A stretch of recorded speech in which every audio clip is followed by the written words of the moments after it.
Now I call upon the Honorable Minister of Home Affairs to reply the discussion.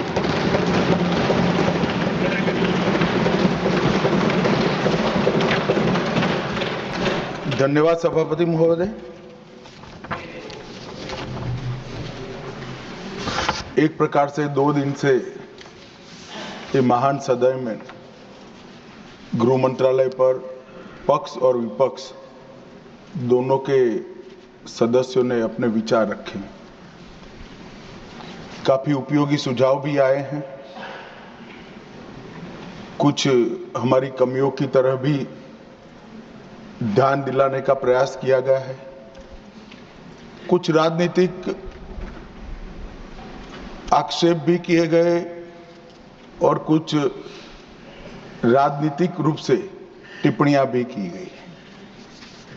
मैं संसदीय भाषा के अनुरूप ही सभी चीजों का जवाब देने का भी प्रयास करूंगा और हमारी बात को भी रखने का प्रयास करूंगा। मान्यवर, कुल 21 सदस्यों ने यहां पर अपने अपने विचार रखे और एक प्रकार से गृह मंत्रालय के कई सारे कामों के परिमाणों को, डायमेंशंस को छूने का प्रयास किया गया है। सबसे पहले तो मैं देश की आजादी के बाद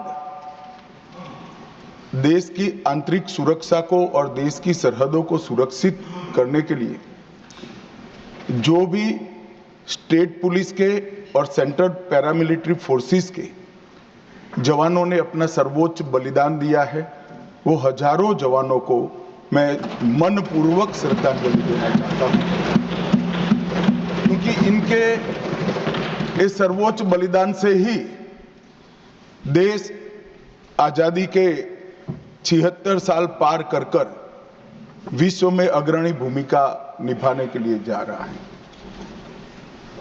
वो बलिदानियों के परिवारजनों का भी मैं मनपूर्वक धन्यवाद करना चाहता हूं कि आपने जिस धैर्य के साथ, जिस वीरता के साथ, उत्साह के साथ आपके परिजनों को देश की सुरक्षा के लिए भेजा और उनके सर्वोच्च बलिदान को ये देश, ये सदन, ये देश की 140 करोड़ की जनता कभी भुला नहीं सकती।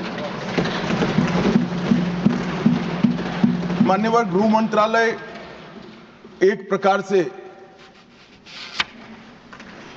देखा जाए तो बहुत विषम परिस्थिति में काम करता है, क्योंकि कानून और व्यवस्था का जिम्मा हमारे संविधान ने राज्यों पर रखा है। सरहदी सुरक्षा, आंतरिक सुरक्षा, ये सारे विषय गृह मंत्रालय के अंतर्गत आए और ये उचित ही निर्णय है। इसमें कोई बदलाव की जरूरत भी नहीं है।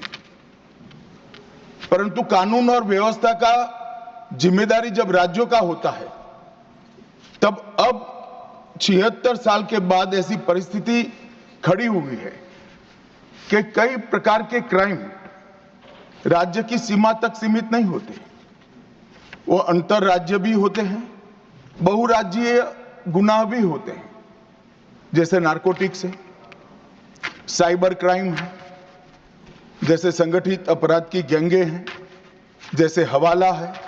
ये सारे अपराध कोई एक राज्य की सीमा में नहीं होते और कई अपराध ऐसे होते हैं जो देश की सीमा के बाहर से भी हमारे देश में किए जाते हैं।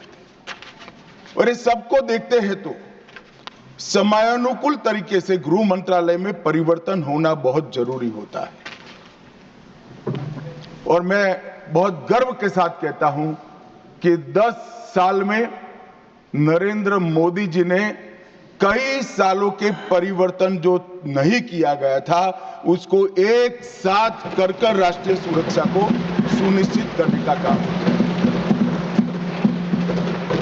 और जितने भी चैलेंजेस खड़े हुए थे, समयानुकूल परिवर्तन न करने के कारण वो सारी चुनौतियों टेक्नोलॉजी का उपयोग कर कर, दृढ़ राजनीतिक इच्छा शक्ति का उपयोग कर कर, एक मजबूत विधायी खाका खड़ा कर कर और हमारे सुरक्षा कर्मियों का हौसला की बढ़ोतरी कर कर इसको भरने का प्रयास नरेंद्र मोदी जी के नेतृत्व में 10 साल में हुआ है। और मैं मानता हूं कि ये प्रयास के बाद भी कई चीजें ऐसी होती हैं जिनके बारे में कई सदस्यों ने मुद्दे भी उठाए हैं, मैं इसका भी जवाब दूंगा। मान्यवर, जब गृह मंत्रालय की चर्चा होती है तब हमारे देश में 2014 के पहले से जब नरेंद्र मोदी सरकार चुनकर आई तब कई सारे लेगेसी इश्यूज हमें मिले। ये देश की सुरक्षा, इस देश का विकास, इस देश का सार्वभौमत्व भी 3 बड़ी समस्याओं के कारण हमेशा चैलेंज होता रहा, इसको चुनौती मिलती। और ये 3 नासूर करीब करीब 4 दशक से देश की शांति में खलल डालते रहे, देश की सुरक्षा पर सवालिया निशान लगाते रहे, देश के विकास के गति को अवरुद्ध करते रहे और देश की पूरी व्यवस्था को कई बार तो हास्यास्पद भी बना दिया। मान्यवर, 3 नासूर थे। जम्मू कश्मीर की समस्या, वहां टेररिज्म की समस्या, वामपंथी उग्रवाद जो तिरुपति से पशुपतिनाथ का स्वप्न देखते थे, और तीसरा समस्या था उत्तर पूर्व का उग्रवाद, नॉर्थ ईस्ट का उग्रवाद। इन 3 समस्याओं का टोटल लगाएं तो लगभग 92,000 इस देश के नागरिक 4 दशक में मारे गए। माने और एक तीनों समस्या के संपूर्ण उन्मूलन के लिए एक सुनियोजित प्रयास कभी नहीं हुआ था जो नरेंद्र मोदी जी ने चुनकर आने के बाद। मैं सबसे पहले कश्मीर की बात करूंगा। मान्यवर, कश्मीर में हम सब जानते थे कि पड़ोसी देश से आए दिन आतंकवादी घुसते थे, यहां बम धमाके करते थे, हत्याएं करते थे। एक भी त्योहार ऐसा नहीं होता था जो चिंता के बगैर जाता था। और केंद्र सरकारों का रवैया लचीला होता था, चुप्पी साध जाते थे, बोलने में डर लगता था, कोई दुविधा भी थी, शायद वोट बैंक का भी डर था।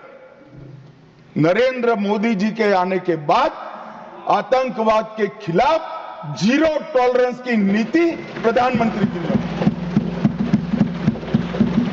हमारे आने के बाद भी हमले हुए, उरी पर हुआ, पुलवामा पर हुआ। पहले हमले होते थे, कुछ नहीं होता था, कोई कुछ नहीं बोलता था, जवाब नहीं दिए जाते थे और लोग भूल जाते थे। दिल्ली के अखबारों में कोने में कहीं छपता था, आज 7 लोग शहीद हो गए, मारे गए, बम धमाका हुआ, मगर कोई संवेदना तक समाप्त हो जाए वहां तक चीजें लिंगरिंग रहती गई, लिंगरिंग रहती गई, लिंगरिंग रहती। मोदी जी के आने के बाद उरी और पुलवामा में हमला हुआ। 10 ही दिन में पाकिस्तान के घर में घुसकर सर्जिकल स्ट्राइक और एयर स्ट्राइक कर जवाब दिया।